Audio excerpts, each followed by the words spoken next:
I'm Ashira Blazer. I am a rheumatologist and research physician at NYU School of Medicine, Division of Rheumatology. Here at NYU, we are looking at an important interplay between the genetics of atherosclerosis in patients of African ancestry and the inflammation of lupus.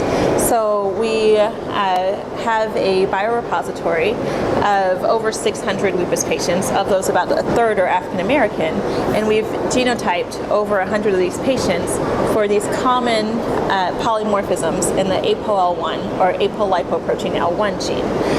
This gene has been shown to confer risk of both renal and cardiovascular disease, and we're looking at how this risk is amplified in lupus patients.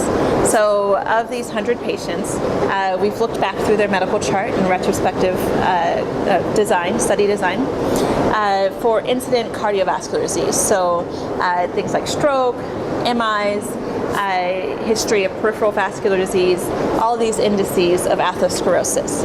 And we're stratifying these outcomes by these ApoL1 genotypes.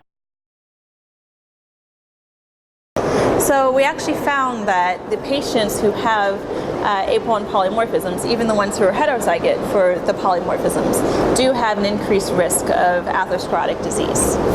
So this is controlling for other risk factors, including smoking, diabetes, prednisone dose, even lupus disease activity.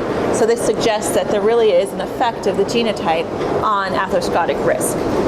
Interestingly, we also found that the patients who had the genotype were at higher risk for having avascular necrosis, suggesting that there's a relationship between the gene and this vascular pathology.